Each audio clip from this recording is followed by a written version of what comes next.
The mystery surrounding the Ark of the Covenant has fueled intrigue and speculation for centuries, captivating the imaginations of historians, adventurers, and religious scholars alike. This ark, representing not just a physical structure, but an embodiment of God's undying love and loyalty, played a huge role in the lives of the Israelites, from delivering them from evil to facilitating atonement for their sins. Sadly, things were awkward when it suddenly vanished from historical records.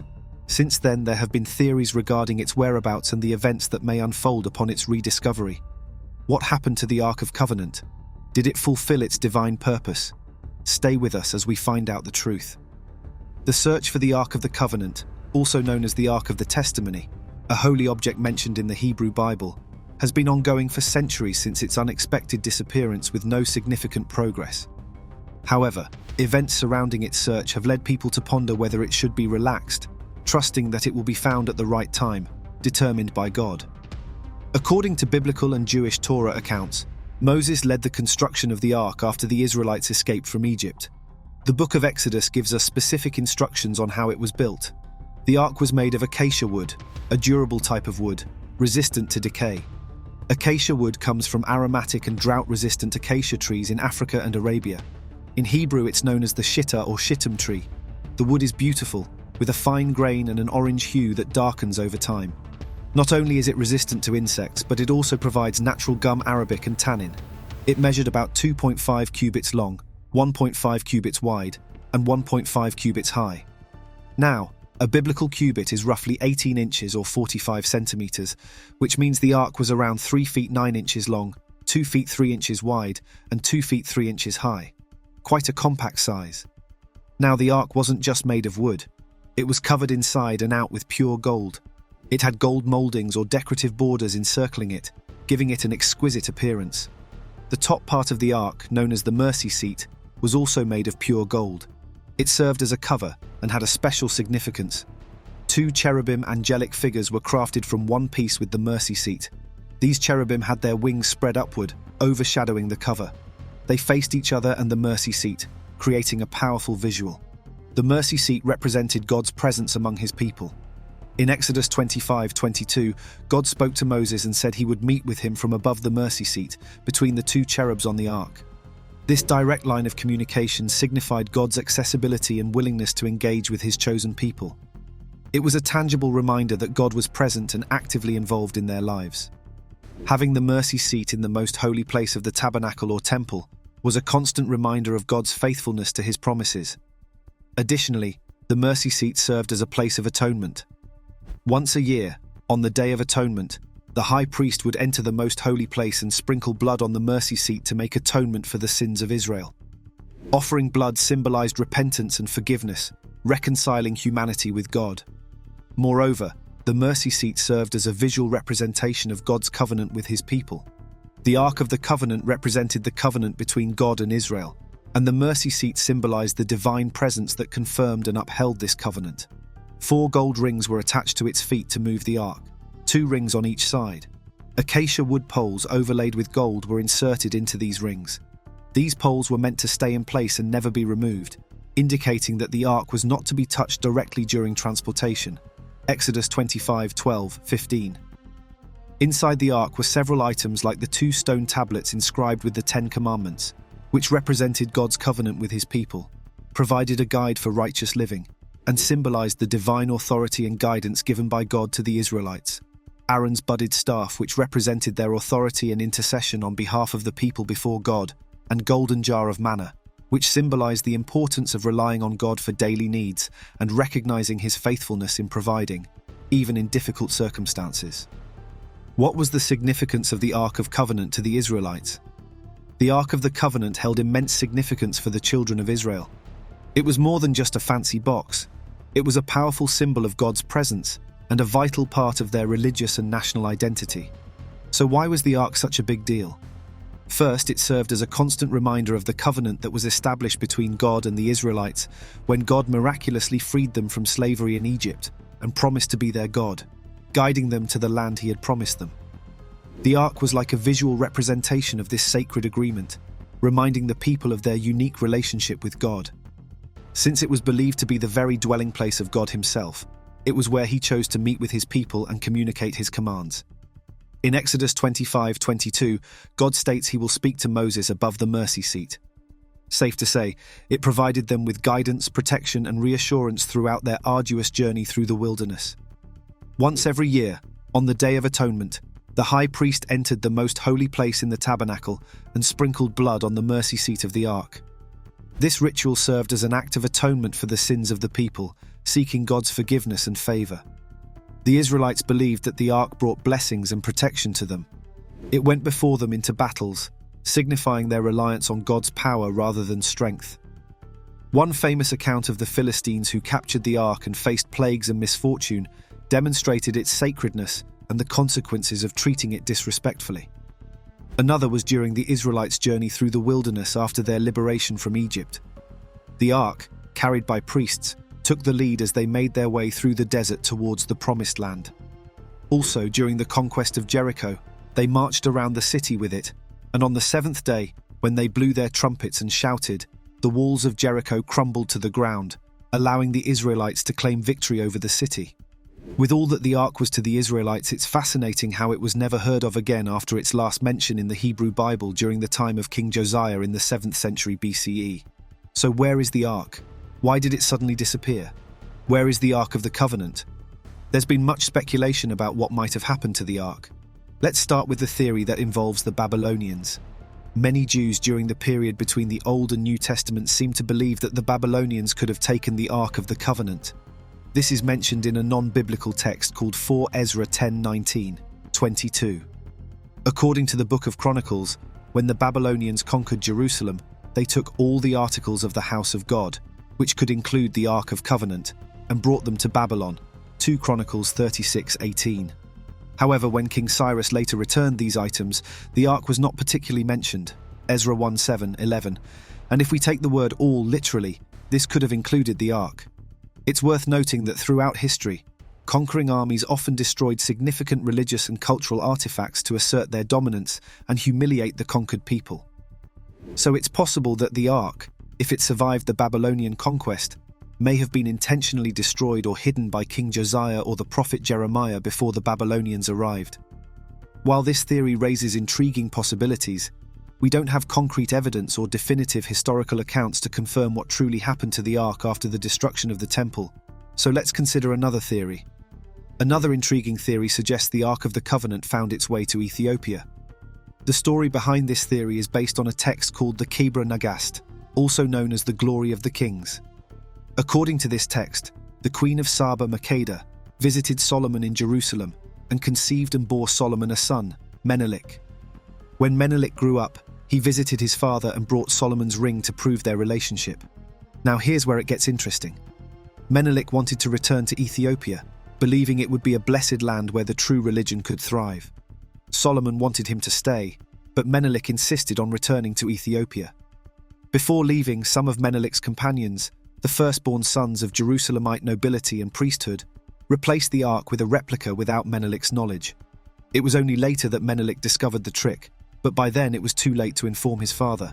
And thus, according to this story, the ark made its way to Ethiopia. Supporters of the theory that the Ark of the Covenant is in Ethiopia point to several pieces of evidence that lend credibility to their claims.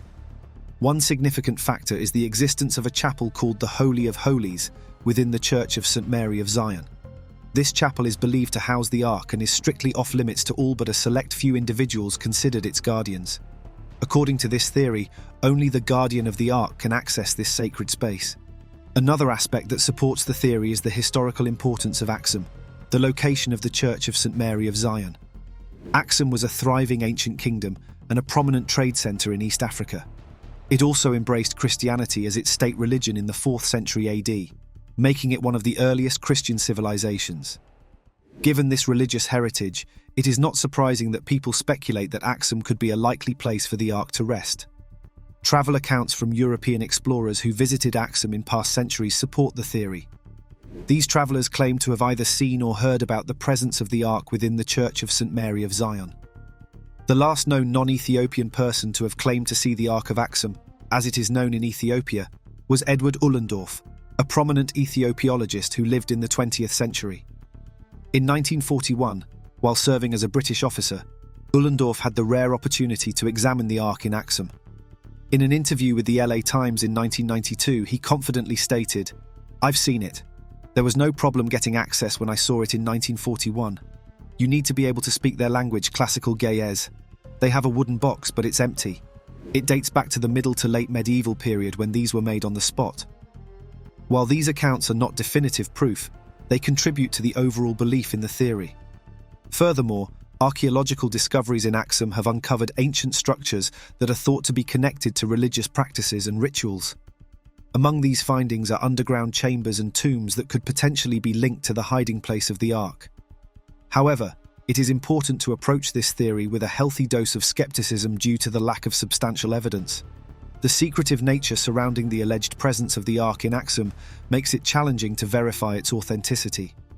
To complicate things, the Ethiopian Orthodox Church, which oversees the Church of St. Mary of Zion, has never granted independent verification or scientific examination of the object claimed to be the Ark.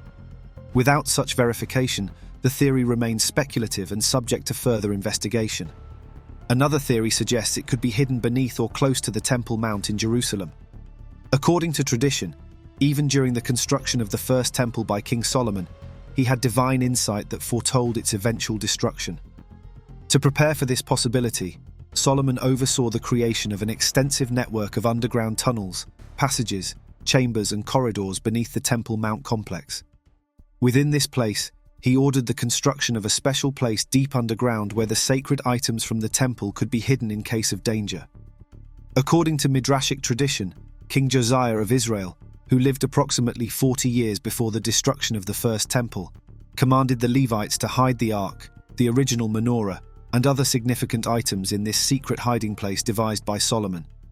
So we understand the complications surrounding this theory. Let's give a little background on the area. The Temple Mount is where the Muslim Dome of Rock is and the proposed site for the Jewish Third Temple.